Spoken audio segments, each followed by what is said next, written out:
Welcome, everyone, to the first episode of AV Reacts, where we respond to whatever AV technologies pop up in the news or pop culture. And what better place to start than one of the biggest AV events of the year, the Super Bowl. I'm Nara, and I'm joined by my co-host, Gibran Nassif. Yes, thank you. So I just got to say it's a pleasure to be here. It's an incredibly entertaining game regarding the Super Bowl until the very end with some very interesting officiating. But here to break down from an AV perspective are our guests, Rebecca Sullins from Claire Global Integration. So Rebecca, how are you today, and did you enjoy the game last night? I'm great. Thank you for having me on. And I enjoyed the first 3/4 of the game. I do, however, have small children and no cable at home. So eventually we had to leave the bar and go home and put them to bed. So I didn't get to see the dubious officiating at the end, but I did enjoy it up until then. It was a good game. Very cool. And from Audinate, we have Frank Padikkala. Frank, did you have fun last night? Absolutely.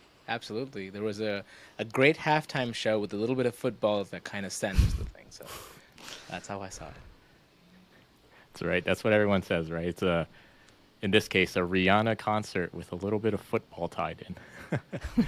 So thank you both for joining us. So we're going to step right into it. It is Monday as of right now. We are recording the day after the Super Bowl, and a lot of things are on our mind. Like Gibran said earlier, there's the football side, and then for our minds, the technology side. So I think there's one thing that really stood out to us, and that's not a specific technology, but the lack of it. This was probably one of the more tame Super Bowls when it comes to AV technology. We didn't see anything fancy like, drones or like big LEDs or anything like that. In recent memory, that seems like one of the more tame ones. So, Rebecca, I know before this, we talked a little bit about, the tameness of the AV side of this.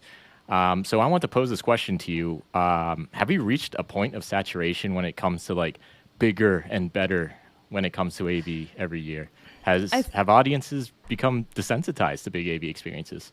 I think they have to a point. And we see this in our jobs as integrators, right? What's the new big emerging market? It's immersive AV and stuff like retail and corporate lobbies, and literally everywhere you go every single day now has some big cool AV element, right? The technology is getting cheaper, it's getting more available, there's more when I started in this business, there was like 10 integrators in the whole company. There's now 10 in Nashville, right? So it's just becoming a more common thing, and you can only get so big and so bold, and how many LED walls can you put in a room before people just don't want to look at them anymore? Stuff like that. So while I 1000% admire the production value and all of the work that went into the sets, because the sets are a whole different conversation. I know what kind of what that takes to put together. The fact that there were no. Did anybody even notice that she had a band on stage, right? Like you saw them in half of a clip for half of a second. There were no huge Marshall stacks, right? That was the big thing in the 80s when those got really big. There were no big LED walls, right? Those got really big when they started coming down in price, and there was nothing there.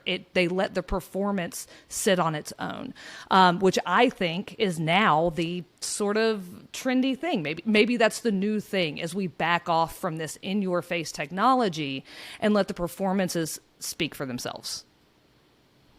Yeah, I think we still saw a lot of the core fundamentals, right? Like great sounds, like great lighting, like the little platforms, like they were well lit and really actually set the mood and stage really well too, and brought a lot of emphasis to the performance itself. Tate did a great job. All the rigging in that place was just absolutely phenomenal. And to pull off something like that with that many people, that much rigging, that many safety concerns is gigantic. But it was, it was lacking in that sort of. And I also did go back and watch the the national anthem, Chris Stapleton, and that is where you want no AV, right? That's that old joke. What's the difference between a great sound guy and a good sound guy? Nobody knows the great sound guy is there. That's what you want for the national anthem, and that has now crept into the halftime show. Absolutely, yeah, that was really, really cool to see. That I think we saw an instant reaction with the coach of the Eagles just Yeah. tearing. And then when I was listening to that performance, I almost felt the same way. I'm like, if I was there, I'd probably just start crying. He was That's incredibly okay. talented, and that talent shined through because there was nothing to distract your focus. Absolutely. So, yeah, Frank, what are some of your thoughts on the technology? I kind of felt the same thing, right? So I like to tell people I have this unique skill. I always turn off my AV brain when I go into restaurants, anything that's not work. Because the problem is it's very distracting if you're an AV professional going into any setting. The first thing, what brand projector is that? What TV is that? Did they install the speakers right? This can be quickly overwhelming. I know a lot of people who cannot enjoy a decent meal because they're too distracted by their setting. And I turn that off, and I've done it. I do it really well. Yesterday, though. Can you teach me that trick later, please? Oh, absolutely. Absolutely. It's a fun one. Just, enjoy the moment is what I tell people. Right? But yesterday, I tried to pay attention to what was happening from an AV perspective. And at the end of the halftime show, I was like, wow, there was no AV in that. Now, when I say that, that is an exaggeration, right? There was AV. But I think we are on an evolutionary journey with technology. Like, technology was always meant to make things better, right? But somewhere along the way, we decided technology also needs to be in your face. It needs to be more commercialized. It needs to be sold. I think we're going back to the roots of technology. So this is a good thing. And by saying that, it's not that we're using less technology. If anything, we're using more technology to make it seem more natural, right? That's what we're doing. I was reading a couple of articles about the production setup of the NFL. We still had close to 100 cameras. We did have operators, staffing them. We had a lot of things that were happening behind the scenes. But as far as the show was concerned, it was just a simple, beautifully executed show. And that included the football and everything. From beginning to the end, I think it was a beautifully done event without much of the traditional commercial in-your-face technology that we've come accustomed to. We don't always need that. Now, I think the viewers and the listeners are becoming more educated. They know, I don't really want to see this all the time. If I want to see an ad, there's a time for that. There's a place for that. And I think broadcasters are becoming more smart to that. So that was my takeaway from the show yesterday. Okay, so perhaps the AV, like we've been discussing, wasn't in your face as previous Super Bowls, but let's go around the table and just kind of see what kind of want to get a feel what you guys think. Like, what else stood out to you? Anything, good or bad? I'll start since Frank needs to, get a sip of water or whatever. So the big thing that stood out to me was that they relied a lot on lighting for their effects, for their changes, for their mood setting, for everything. The things that would normally be done, say, with a set or with a LED wall or whatever. Last year, and I think one of the big reasons that they went so simplistic with the technology this year is because last year was so big, and you can only keep going up on that scale so far, right, before you hit a wall. So you need to reset. And I think they reset this year, and they relied a lot on lighting. And I think that that's kind of it's a risky gamble in my mind because lighting looks different on every TV ever made, especially when you're talking about today's TV technology. For example, I was in a brewery, that serves pizza. I didn't take my kids to the bar, I promise. But there were a dozen TVs that I could look around and see. There was a projector on one wall. They were all different makes. They were different models. They were different ages. They were, they had different brightness settings, whatever. And every single one, it looked different on every single TV. And so this is sort of, it goes back to with the millions of different ways that people can now ingest your content via streaming, computer screens, their phones, TVs, whatever, we have to think about what we're putting in, right? And lighting is really, really, really affected by the end result. And it's if I was only watching it on a single TV, I would never notice that. But because I could see all the differences, sometimes the performance was really powerful, and then on other displays, you lose a lot of that. So that was a big risk that they took, I feel like, with that one. For me, I always like to talk about the technology that works behind the scenes, right? And I'm a networking person, I'm a security person, I come from an IT background, and I will not be on one of these things without ever bringing some reference to it. The beauty of the production that we saw yesterday was that it was largely a very IP-based workflow, right? To all those doubters out there that are still questioning, do I need to go AV over IP? What you see today with all these large productions are based off of SMPTE's 2110 standards. And an interesting little fact that I was able to research and find is that the fly packs that they used for the production yesterday were the same ones that Fox used for the World Cup soccer broadcast from FIFA. So they shipped it back and they customized it so that it could travel using airplanes and come back here. And they ended up using that. Every one of those fly packs are fitted with, wait for it, a network switch.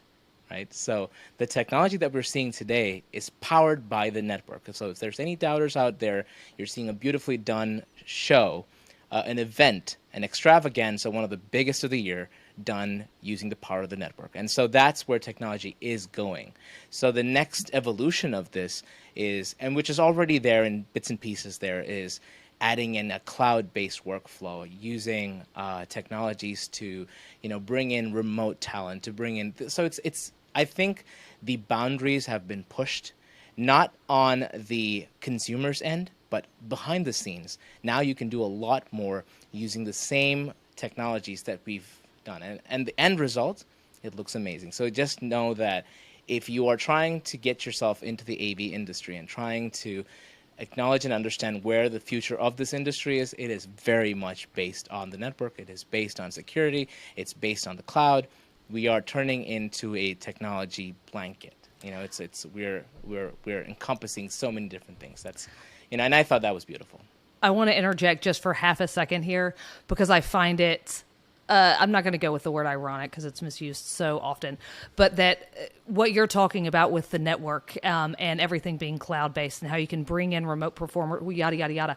One of the things that was actually wildly different about this year's Super Bowl was because of the requirements of the moving platforms and the stage and everything. This was one of the few Super Bowls where they had to rehearse everything on site. They couldn't do anything remote. And usually that's one of the things that technology brings us, right? You can you can recreate a space anywhere else. You can pipe in whatever. They had to do it on the field because they could not get those platforms to function. They didn't want to move those all around. So that was kind of a weird sort of trade-off for that. But I agree. And I think, a little other piece of technology fun fact there is that every time you see the production, there's the lower thirds. There are things that you see there.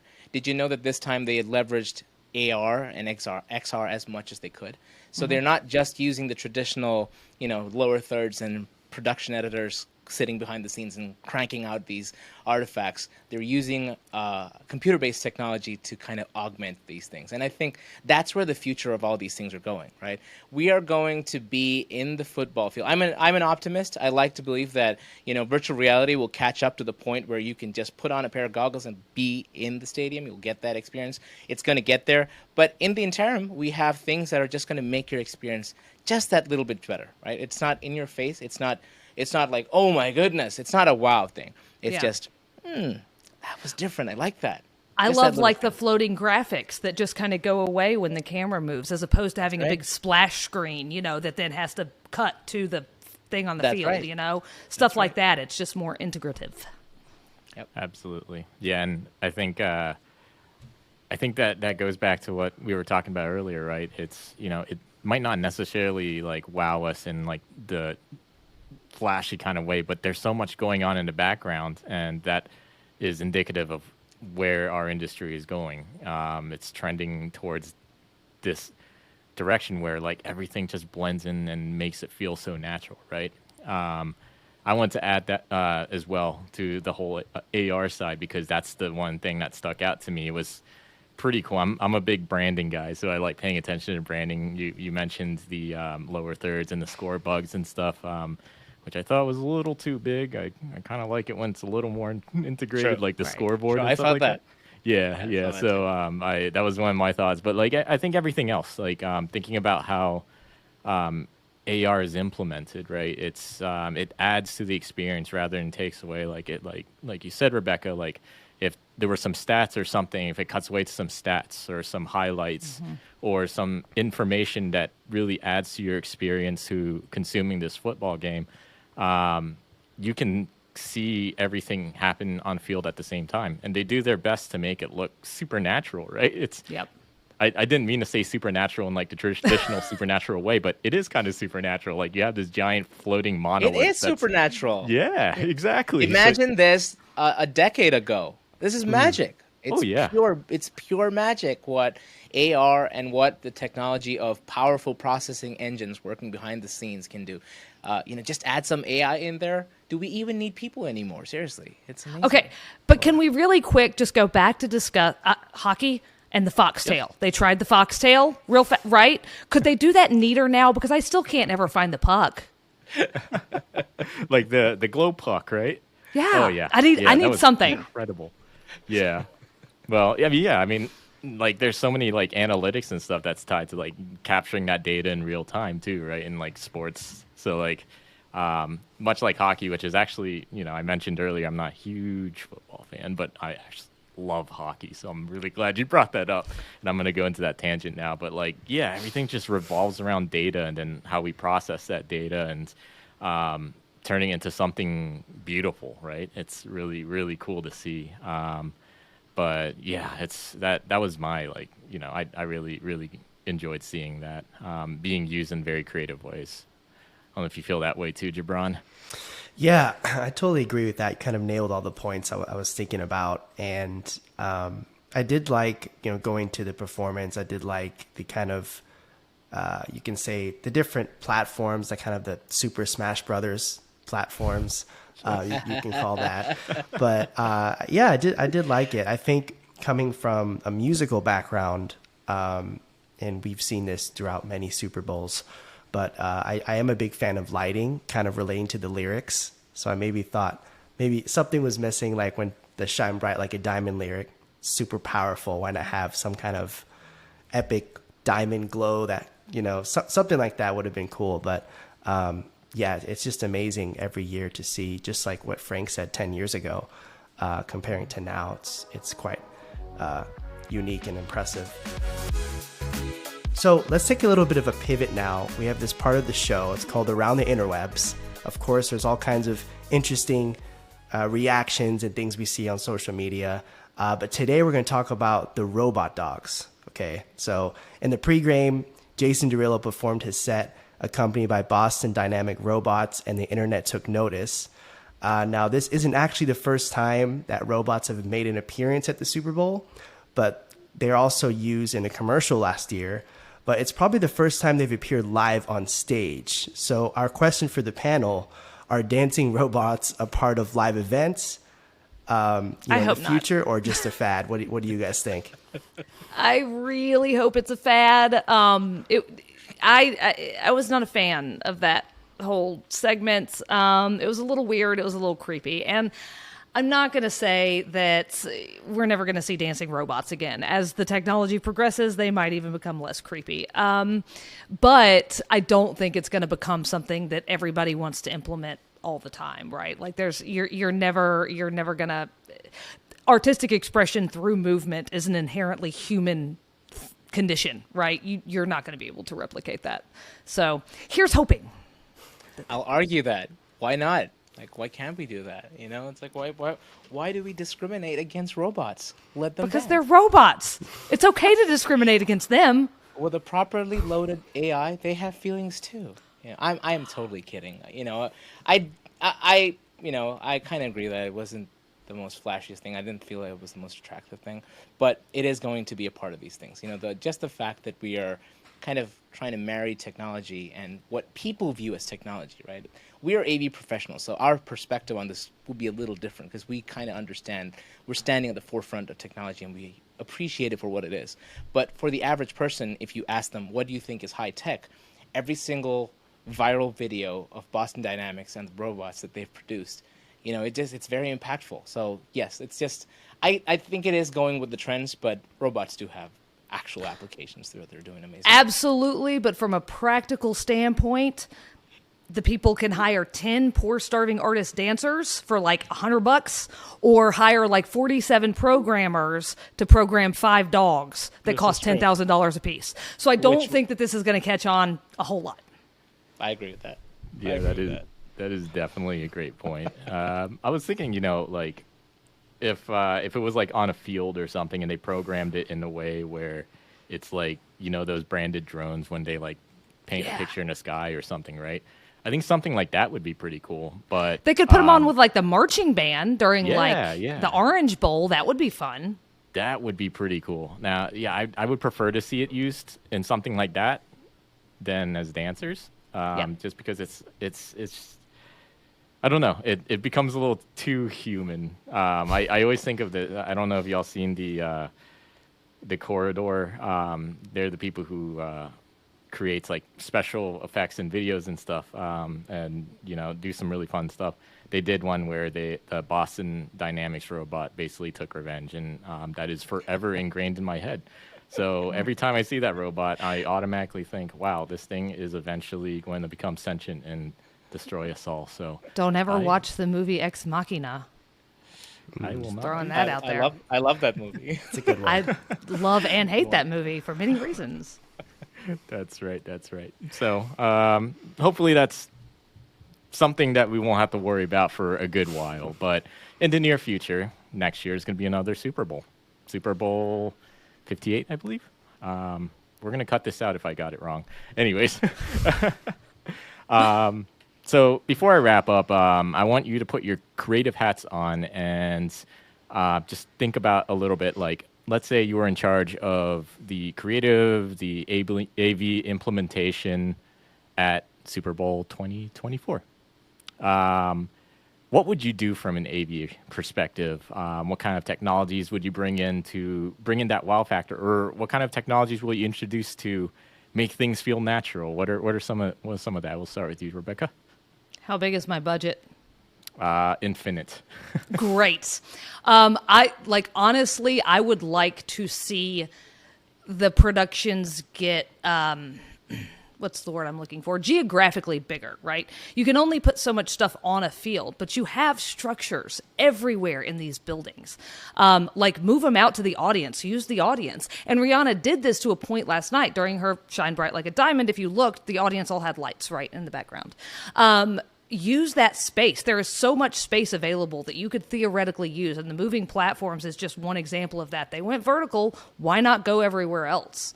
And I know that gets difficult from just a time perspective and whatever, but I think that being able to spread that kind of stuff out and use the room better would be really cool to see.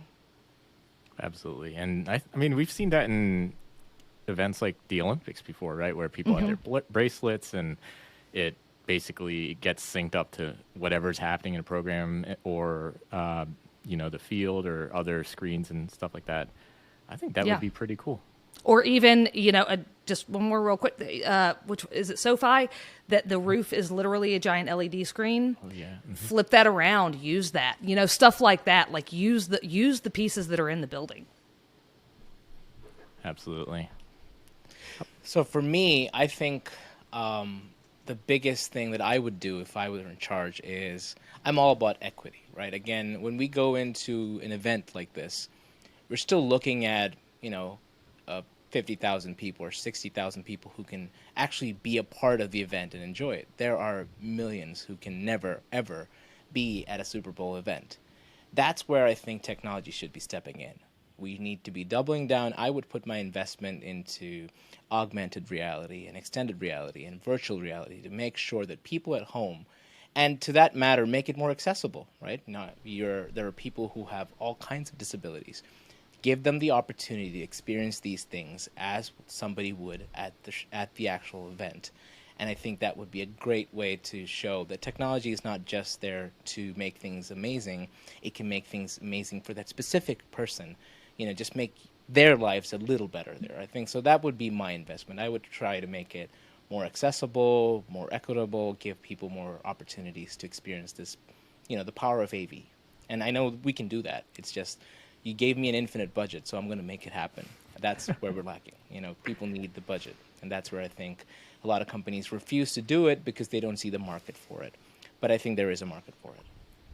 Absolutely, and big emphasis on accessibility and inclusion, all that. I think that's super important, and should be implemented. Should be a standard, right? It's something that we should I agree. find a way to incorporate in all of our productions and all that. So not everything has to be driven by your profit margins. Yeah. Exactly. Perfect. Gibran, I don't know if you have some thoughts of what you want to do with your budget too.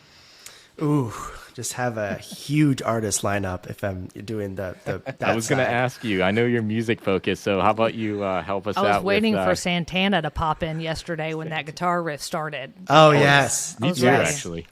Yeah, I was a little disappointed. I know, yeah. Having Santana would be cool. I think it would be having. We had Shakira and J-Lo, but it would be cool to have another kind of Latin infused Super Bowl, and going to some past things I mentioned earlier. I mean, I'm all about. I go to concerts all the time, so I'm all about just the lighting, the ambiance. It would be cool to kind of combine kind of audience interaction with at